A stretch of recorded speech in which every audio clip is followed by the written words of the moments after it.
Imagine a capsule the size of a minivan hurtling through the atmosphere at 17,000 miles per hour, protected by nothing but a heat shield and human ingenuity, carrying inside it some of the most important scientific research ever conducted by human hands. Not weapons, not money, not military hardware, science.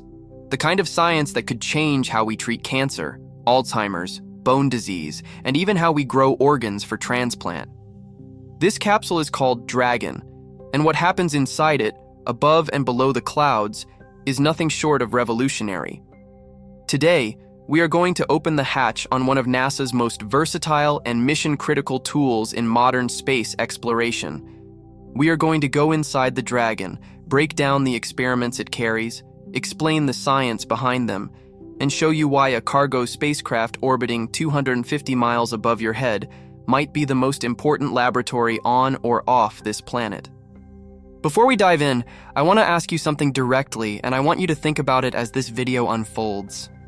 If you could send one scientific question, one experiment, one medical mystery up to a laboratory in space where gravity no longer distorts the results, what would you send? What disease, what physical phenomenon, what chemical reaction would you choose to study in the purest experimental environment that humanity has ever created? Leave your answer in the comments below, because your answer matters more than you might think. And if this kind of deep, evidence-based science content is what you come here for, hit that like button right now and make sure you are subscribed. We publish content like this every week, and you do not want to miss what is coming next. More than a spacecraft, the SpaceX Dragon is, on the surface, a cargo spacecraft. But calling it simply a cargo vehicle is like calling the Hubble Space Telescope a camera. Technically accurate, completely insufficient. Dragon was developed by SpaceX under NASA's Commercial Resupply Services program, a program specifically designed to maintain critical supply and research operations to the International Space Station after the retirement of the Space Shuttle in 2011. From its very first operational cargo mission in 2012, Dragon was built to do something no other commercial spacecraft at the time could do. It was designed to come back, to return to Earth. To land intact in the ocean with its precious scientific cargo preserved inside temperature-controlled, pressure-regulated compartments. That single capability changed everything about how science operates in low Earth orbit. Let us look at the numbers, because the numbers tell the story. Dragon 2, the current generation of the vehicle, can carry up to 7,291 pounds of pressurized cargo to the International Space Station in a single flight. That is 307 kilograms delivered directly into the orbital laboratory's hands. But the return capability is where the scientific revolution quietly lives. Dragon can bring back up to 2,507 kilograms of return cargo. That means biological samples, protein crystals grown in microgravity, tissue cultures, cell specimens, material science experiments, data sets that physically must return to Earth because the equipment to analyze them simply does not fit on the station. The pressurized section of Dragon offers 9.3 cubic meters of interior volume. The unpressurized trunk adds another 37 cubic meters for external hardware. Inside those walls, organized in carefully labeled and thermally controlled compartments, are lockers and containers that house living experiments, organisms, cultures that must stay at minus 80 degrees Celsius, others at minus 20, others at body temperature. The thermal management system inside Dragon is not an afterthought. It is the entire point. Because if those samples freeze or overheat during the 5-hour to 27-hour trip back to Earth, years of research and millions of dollars in scientific investment are gone in an instant. SpaceX has now flown over 33 commercial resupply services missions. The 33rd mission, CRS-33, launched from Space Launch Complex 40 at Cape Canaveral Space Force Station on August 24, 2025, at 6:45 UTC. That was Dragon's 50th flight in history, not a prototype, not a demonstration. The 50th operational mission of the same spacecraft design, proving that reliability is not an accident, but an engineering achievement built over a decade of iteration and commitment. Why space is the only place for these experiments. To understand why Dragon's scientific cargo matters, you have to understand what microgravity does to matter, to cells, to proteins, to fluids, to the fundamental building blocks of biology and physics. Here on Earth, gravity is a constant. It is so constant, so ever-present, that we have forgotten to account for it in our experiments. But gravity shapes everything. It shapes how proteins fold. It shapes how cells grow and divide. It shapes how flames burn, how crystals form, how fluids separate. Every experiment conducted on Earth is, at some level, a gravity-influenced experiment, and for centuries, we accepted that as an inescapable limitation of science. The International Space Station changes that. Orbiting at approximately 250 miles above Earth's surface, the ISS is in a state of continuous free fall around the planet. This creates what scientists call microgravity, a near weightless environment where the influence of gravitational forces on experimental processes is reduced by a factor of 1 million compared to the surface. 1 million times less gravitational pull on the molecules inside an experiment. The implications of that are staggering. Take protein crystallization as an example. Proteins are the molecular machines of life. Every biological process in your body, from digestion to immune response to neural firing, is driven by proteins. To understand how a protein works, to design a drug that interacts with it precisely, scientists need to see its three-dimensional structure. They do this by growing protein crystals and then bombarding them with X-rays to reconstruct the shape. But on Earth, gravity causes convection currents in the fluid where crystals grow. It causes particles to settle. It introduces irregularities into the crystal lattice. In microgravity, crystals grow larger, more uniformly, and with fewer defects. The structural data obtained from space-grown protein crystals has directly contributed to the development of drugs targeting HIV, influenza, and several forms of cancer. This is not theoretical. This is not future speculation. This is documented scientific progress made possible by the Dragon capsule's ability to carry experiments up, keep them alive in orbit, and bring the results back intact. The experiments on board, bone loss and the future of medicine, one of the most medically significant categories of research currently flying aboard Dragon missions, is bone biology. And the reason this research is critical goes far beyond space exploration. On Earth, 1 in 3 women and 1 in 5 men over the age of 50 will suffer a fracture due to osteoporosis, a condition where bones lose density and strength over time. The global economic burden of osteoporosis-related fractures exceeds $57 billion annually. Current treatments slow the progression, but do not reverse it. Rebuilding lost bone mass remains one of medicine's most stubborn, unsolved problems. Astronauts on the ISS face an accelerated version of this exact problem. Without the mechanical loading that gravity provides, the human skeleton begins to remodel. Bone mass in the load-bearing regions of the body, the hips, spine, and legs, can decrease at a rate of 1 to 2% per month in microgravity. That is 10 to 20 times faster than the rate observed in postmenopausal women on Earth. An astronaut on a 6-month mission to the ISS can lose the equivalent of a decade of normal bone aging in their skeleton. A crew member on a future 3-year Mars mission faces numbers that are simply not yet fully understood. This is why CRS-33, launched in August 2025, carried a landmark bone loss investigation developed in partnership with the Mayo Clinic. This investigation uses mesenchymal stem cells, which are the same precursor cells that naturally give rise to bone, cartilage, and fat tissue in the human body. In microgravity, the behavior of these stem cells is profoundly altered. Their ability to differentiate into bone-forming osteoblasts is suppressed, while their tendency toward fat-forming adipogenic differentiation increases. This mirrors exactly what is observed in aging bone marrow on Earth, where the balance between osteoblastic and adipogenic stem cell differentiation shifts unfavorably over time.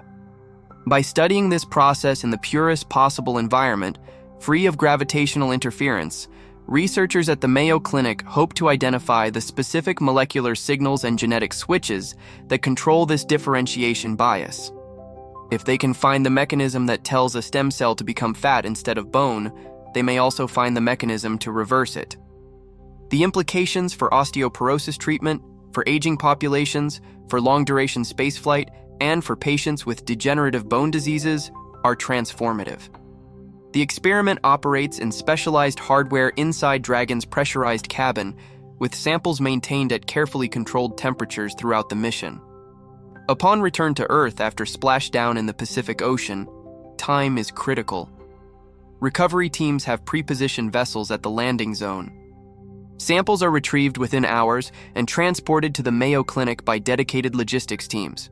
The window for viable analysis after landing is narrow, and every minute counts. Liver tissue, organ engineering, and the edge of what is possible, the CRS-33 mission did not stop at bone research. It also carried an investigation that sounds at first hearing like science fiction, but is in fact an active area of biomedical engineering with real clinical urgency. Liver disease is the 11th leading cause of death globally. In the United States alone, more than 100,000 people are currently on organ transplant waiting lists, and fewer than 40,000 transplants are performed each year. The gap between need and supply costs tens of thousands of lives annually. The long-term solution researchers are pursuing is bioengineered tissue, the ability to grow functional liver tissue outside the human body that can be implanted or used to replace damaged cells. Tissue engineering on Earth faces a fundamental challenge. When scientists attempt to grow three-dimensional tissue cultures, gravity causes them to flatten, cells settle, layers collapse. Creating the complex three-dimensional architecture of real biological tissue requires constant scaffolding, mechanical support, and workarounds that introduce variables and impurities into the process. In microgravity, that problem disappears. Cells can assemble into true three-dimensional aggregates called organoids that more closely replicate the structural and functional characteristics of real organs. CRS-33 carried liver organoid experiments from multiple research institutions designed to evaluate whether microgravity-grown liver tissue displays enhanced functional characteristics compared to ground controls. The specific metrics being evaluated include albumin production, cytochrome P450 enzyme activity, which is the liver's primary mechanism for metabolizing drugs, and the ability to model liver toxicity for pharmaceutical testing. This last application is particularly significant for the pharmaceutical industry. One of the leading causes of drug failure in clinical trials is hepatotoxicity, liver toxicity, that was not detected in preclinical models. If space-grown liver organoids prove more predictive of real human liver responses, the cost and failure rate of drug development could be dramatically reduced. The economic and humanitarian impact of that single development would dwarf the cost of every Dragon mission ever flown. Neurodegenerative disease. Alzheimer's and microgravity. NASA and its research partners have been investigating neurodegenerative diseases from orbit for years, and the results are increasingly compelling. Alzheimer's disease is characterized at the molecular level by the aggregation of misfolded proteins, primarily amyloid beta and tau, into fibrous deposits called amyloid fibrils. These aggregates form plaques and tangles in the brain that disrupt neural communication and ultimately destroy neurons. The progression of Alzheimer's in its early stages is governed by molecular processes that happen at the nanometer scale, processes that gravity-driven convection on Earth makes extremely difficult to observe in isolation. Beginning with earlier Dragon missions, including work brought back aboard CRS-18 and subsequent flights, NASA-funded investigators have studied amyloid fibril formation in microgravity using the amyloid aggregation investigation. The fundamental hypothesis is that removing gravitational influence from the fibril assembly process allows researchers to observe the kinetics and structural dynamics of aggregation with unprecedented clarity. Samples are incubated at precisely controlled temperatures aboard the station, then preserved and returned to Earth via Dragon's cryogenic stowage system maintained at -20 degrees Celsius. Results from these experiments have provided new insights into the nucleation phase of amyloid formation, the earliest stage at which the first seed clusters of misfolded protein begin to organize. Understanding nucleation kinetics is critical because this is the phase at which therapeutic intervention would be most effective. If a drug can prevent the first clusters from forming, the cascading aggregation that follows can potentially be stopped before clinical symptoms ever appear. The broader category of research into which this falls is called the physical science of biological systems in microgravity, and it encompasses not just Alzheimer's, but Parkinson's disease, type 2 diabetes, and several systemic amyloidosis that affect the kidneys and heart. The Dragon capsule, serving as both delivery vehicle and cold storage return system, is indispensable to this research. Biomining, microbes, and the resources of space. One of the most unexpected areas of research carried aboard Dragon missions involves not medicine, not human physiology, but something that sounds more like geology.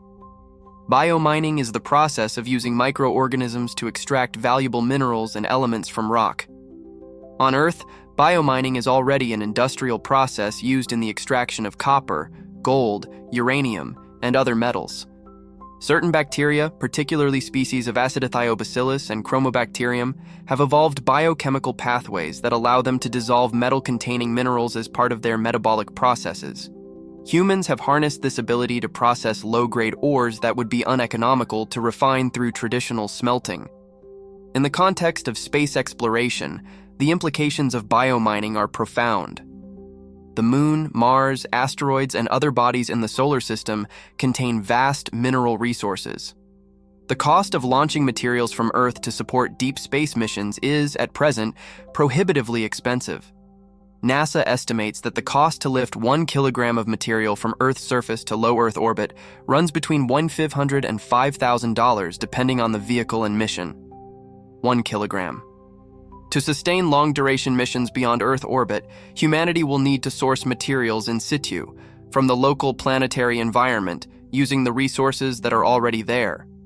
This is where the bio-rock investigation, which has flown on multiple Dragon missions, becomes critical. Bio-rock examined the interaction between microorganisms and basaltic rock in microgravity, specifically studying whether bacterial biomining activity is enhanced, suppressed, or fundamentally altered in the absence of gravity. Basalt, a volcanic rock rich in iron, magnesium, and other minerals, is extraordinarily common on the Moon and Mars. If bacteria can effectively mine basalt in low gravity, future human settlements could potentially produce metals, building materials, and chemical feedstocks from local planetary rock without requiring launches from Earth. The bio-rock results have been striking. Several bacterial strains showed enhanced mineral extraction activity in microgravity compared to both Earth controls and simulated Mars gravity controls.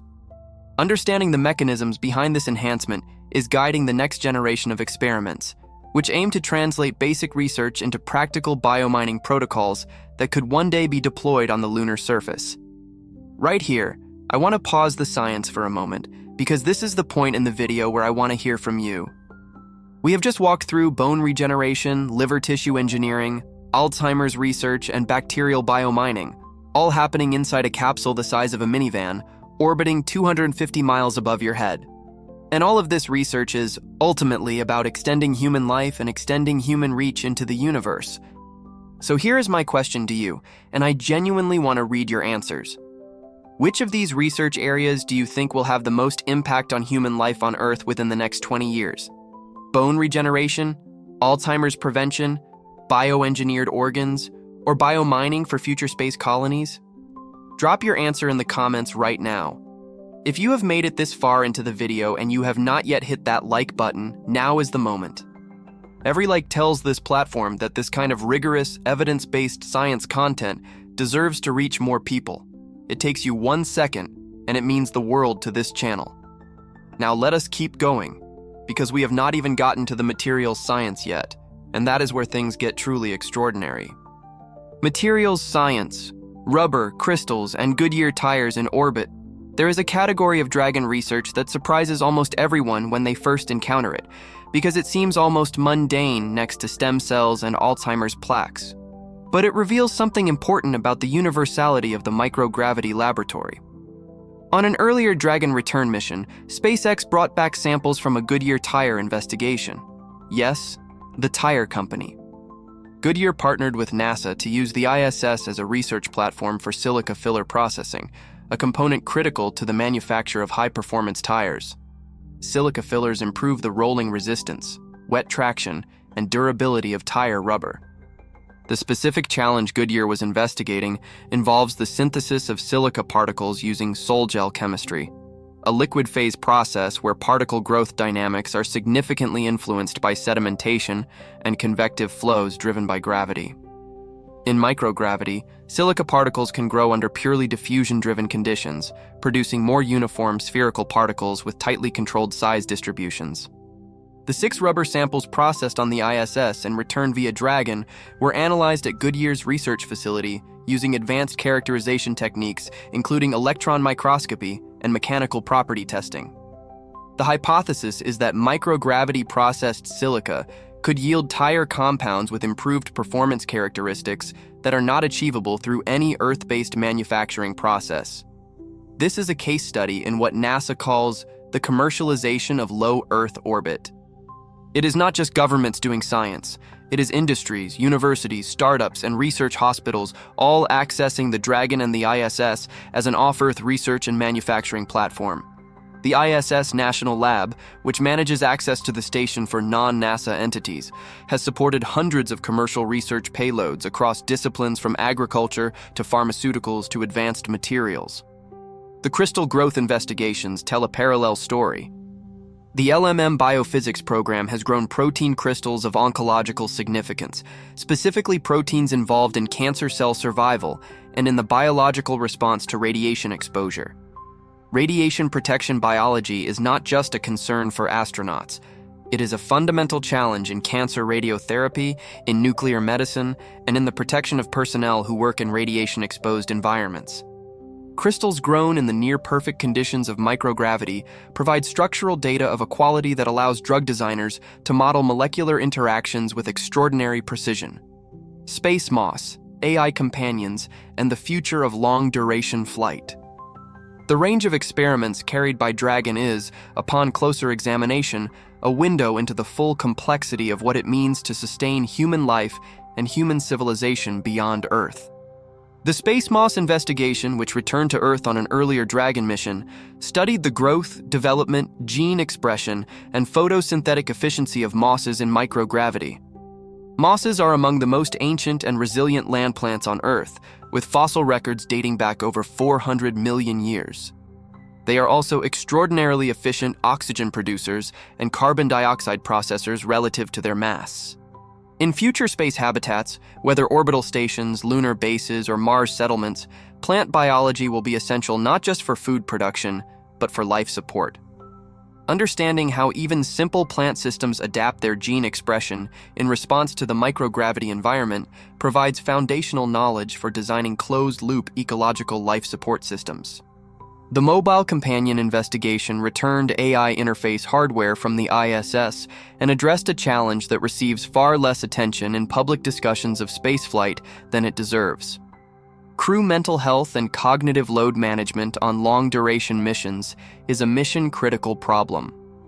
As missions extend to 12, 24, or 36 months in duration, the psychological isolation, the operational monotony, and the cognitive burden of managing complex systems with minimal ground support will become increasingly severe. The Mobile Companion research examined whether AI-driven support systems can reduce crew workload, provide emotional support, and maintain crew performance on timelines that would be impossible for human ground controllers to maintain. The results of this investigation are directly informing the design of crew support systems for the Artemis missions to the Moon and for the eventual human Mars exploration program. The Dragon does not just carry samples and hardware, it carries the data and the hardware that will determine whether future human missions to deep space are survivable at the human level, not just the technical one. And then there is bionutrients. The Bionutrients 3 investigation, which departed the ISS aboard CRS-33 on February 26, 2026, evaluated engineered yeast and other microorganisms that can produce nutrients and nutraceuticals on demand in space. On long voyages to Mars, resupply from Earth is not an option. A supply chain that takes 9 months to traverse is not a supply chain. It is a delivery failure. Bionutrients research is developing biological systems that crews can carry as compact, shelf-stable packages and activate to produce vitamins, antioxidants, and other nutritional compounds during flight. This is not science fiction. This is food systems engineering, and Dragon is the laboratory where it is being proved out. Conclusion: what the Dragon really is. We began this video with a simple question. What is inside the Dragon? Now you know. Inside the Dragon is a microgravity protein crystallography laboratory that has contributed to the development of drugs targeting cancer and viral disease. Inside the Dragon is a bone biology platform that may one day end osteoporosis. Inside the Dragon is a liver tissue engineering facility that could change the future of organ transplantation. Inside the Dragon is Alzheimer's research that operates at the nanometer scale of protein aggregation. Inside the Dragon is biomining science that will help humans live off the resources of other worlds. Inside the Dragon is materials research that will make the tires on your car safer and longer lasting. Inside the Dragon is moss and yeast and artificial intelligence, and the accumulated scientific curiosity of dozens of institutions, thousands of researchers, and a civilization that refuses to stop asking questions. The Dragon is not just a spacecraft. It is the physical link between the most sophisticated laboratory ever built, the International Space Station, and the world that needs the answers that laboratory is generating. Every splashdown in the Pacific Ocean, every recovery boat, every technician in a wetsuit pulling a capsule from the water is the last step in a process that began with a scientific question that someone believed was worth asking in the most extreme environment available to our species.